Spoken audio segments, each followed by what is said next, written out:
অসম চৰকাৰৰ 22,000 নিযুক্তিৰ সৈতে জড়িত এখন গুৰুত্বপূৰ্ণ অফিচিয়েল জাননী আপোনালোকৰ সৈতে আলোচনা কৰিবলৈ লৈছোঁ। ভিডিঅ'টো একেবাৰে শেষলৈকে চাই থাকক, তেতিয়াহে আচলতে কথাখিনি গম পাব।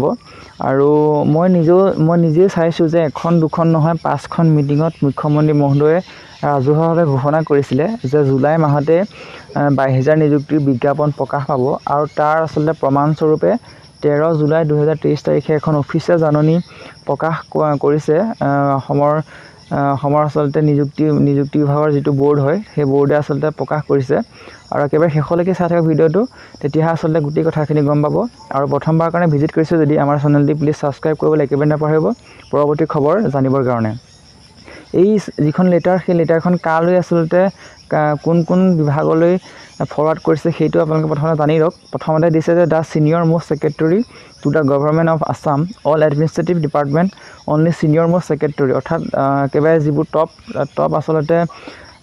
টপ আচলতে যিটো ছিনিয়ৰ মোষ্ট ছেক্ৰেটৰী হয়, অৰ্থাৎ ছেক্ৰেটৰী বা ডিৰেক্টৰ লেভেলৰ যিসকল মানুহ হয় তেওঁলোকলৈ পঠিয়াইছে। অৰ্থাৎ ডেপুটি বা এছিষ্টেণ্ট বা এডিশ্যনেল তেওঁলোকলৈ পঠিওৱা নাই, ডাইৰেক্ট ছেক্ৰেটৰী বা আচলতে ডিৰেক্টৰলৈ পঠিয়াইছে।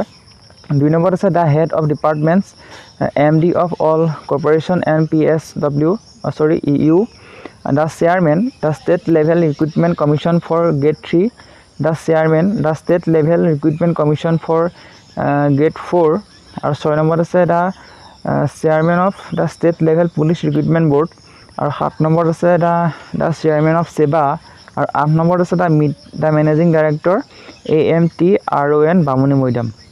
Subject regarding meeting on recruitment, অৰ্থাৎ নিযুক্তিৰ সৈতে জড়িত এখন আচলতে মিটিং হয় বা এখন নটিচ হয়।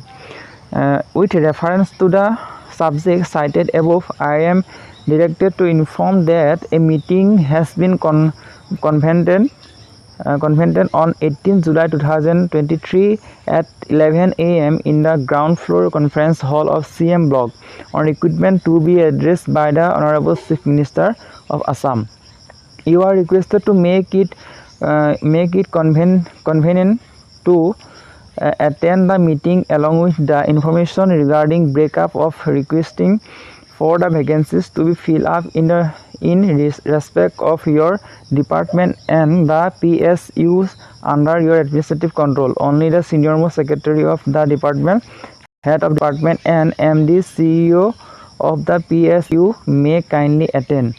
থুলমূলকৈ আচলতে আপোনালোকক ক'ব বিচাৰিছোঁ যে যি হেডক বিভিন্ন বিভাগৰ মুৰব্বীসকলক মতাৰ কাৰণটো এইটোৱে যে তেওঁলোকৰ বিভাগত আচলতে কিমান ভেকেঞ্চি আছে সেই সকলো ভেকেঞ্চি লিষ্টটো লৈ আহি মুখ্যমন্ত্ৰী মহোদয়ক জনাবলৈ কোৱা হৈছে 18 জুলাই তাৰিখে। অৰ্থাৎ আমি ইয়াৰ পৰা গম পাইছোঁ যে খুব সম্ভৱ জুলাই মাহতে 22,000 নিযুক্তিৰ বিজ্ঞাপন ওলোৱাৰ বহুত বেছি সম্ভাৱনা আছে। আৰু এই যিখন অফিচিয়েল নটিচ আৰু যিখন মিটিং হ'ব সেই মিটিংখনে আচলতে এইটোৱে সূচায়।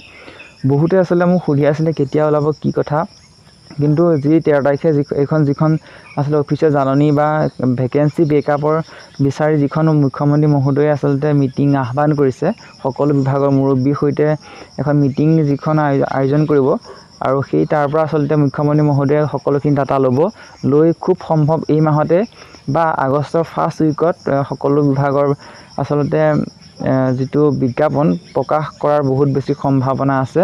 এই আচলতে মিটিংখনে এইটোৱে সূচায়। ঠিক আছে, আজিলৈ ভিডিঅ'টো ইমানতে সমাপ্ত কৰিছোঁ। আশা কৰিছোঁ ভিডিঅ'টো চাই ভাল পাইছে।